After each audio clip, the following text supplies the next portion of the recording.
ধন্যবাদ এবং কৃতজ্ঞতা জানাচ্ছি।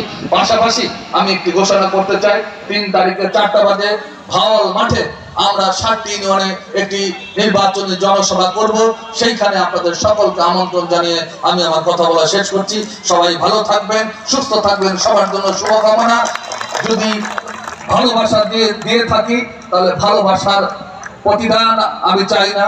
আপনারা আমাকে ভালোবাসুন, আমি আমার জীবন দিয়ে আপনাদের ভালোবাসার ঋণ শোধ করবো। সবাইকে ধন্যবাদ। জয় বাংলা, জয় বঙ্গবন্ধু, বাংলাদেশ চিরজীবী হোক।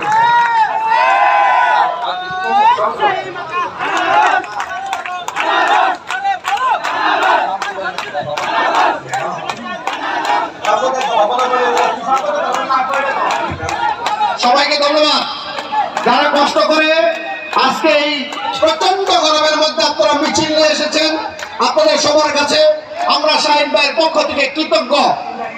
আগামী 3 তারিখে অবশ্যই শাহিন ভাই বলেছে পলাদিয়াতে যারা আজকে মিছিল এসেছে তাদের প্রত্যেককে অনুরোধ করবো আপনারা আগামী 3 তারিখে অবশ্যই আরেকবার কষ্ট করবেন।